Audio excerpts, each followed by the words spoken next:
Hello, this is Chef Ron, and today we're going to do one of my favorites. This is a beautiful bottom round roast, or rump roast, and we're going to make the most delicious tender roast you've ever had in your life. The first thing we're going to do is to dry this roast off with some paper towels. It's been sitting out for over 1 hour, and that is key. You do not want to start with a cold piece of meat. We'll simply blot it off. And while that's soaking up, we're going to take some of our shortening and we're going to put a couple tablespoons into our Dutch oven. Then we're going to put that on a nice high heat. Put our exhaust on. We're going to brown that roast.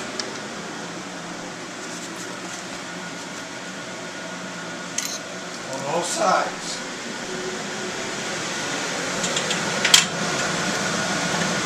I try to coat the roast with a little bit of fat on all sides before the pot gets too hot.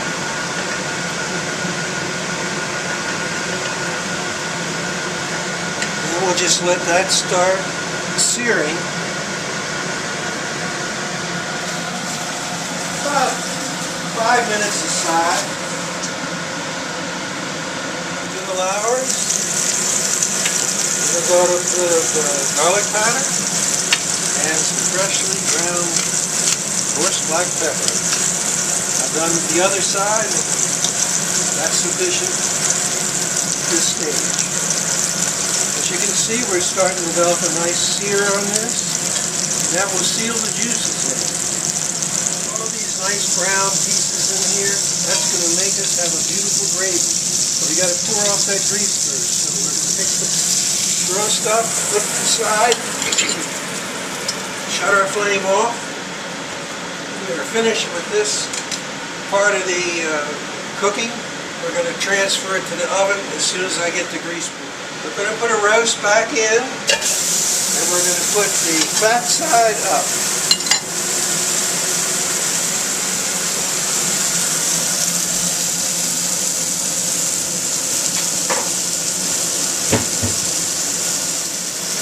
Now I'm going to add water.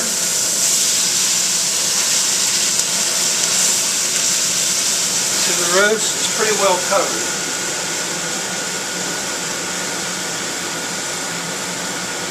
And we'll put on our lid. The oven is preheated to 250 degrees.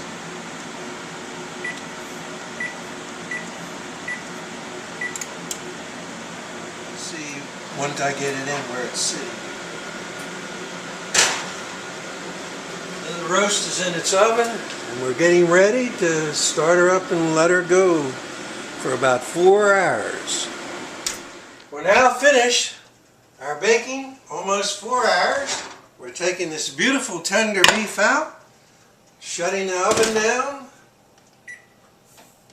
and we're now ready for the rest of the story. We'll remove our lid. And notice we had lots of water in there when we cooked because we wanted to make this a tender, beautiful beef. Now you notice this? It's just like butter. Let this beef rest about 15 minutes so all the juices go back into it. And we're going to go take the au jus and we're going to take off the grease, and once that's off, we'll just have the broth, which was served to go on the mashed potatoes and the beef later on.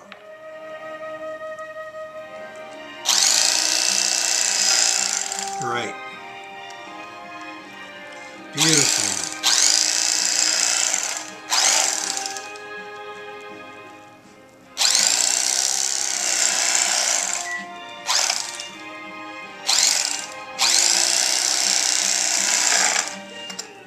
Now there are your beautiful slices of beef. We've removed the fat and some undesirable muscle in here. And here's this beautiful cross-grain cut. Just gonna be delicious.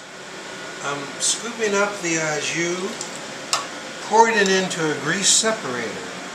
You can buy these online or at most cooking stores that cater to a chef.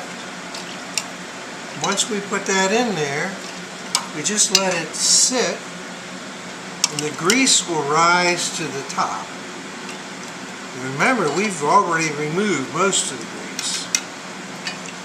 Now we'll let that just sit a bit, and if you'll notice, you'll see a borderline where the grease is actually separating from that beautiful au jus gravy. And we're going to start pouring this in because there's very little grease in this now.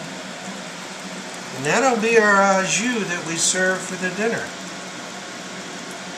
It's just going to be excellent because the flavor is so rich.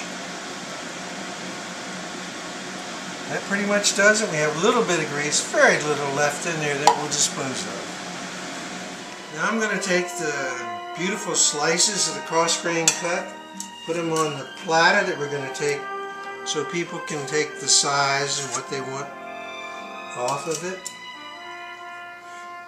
See this how nice? It's just as tender, it's like butter. We'll take a couple more over and we'll leave the rest here for the servants. Put a few little sprigs on and we'll serve that. Now we set the table. We have our beautiful roast sliced up in serving portions. Our mashed potatoes, which are creamed with beautiful sour cream and herbs. Our au jus, fresh peas, and this nice red wine from Australia. And with the candlelight, enjoy.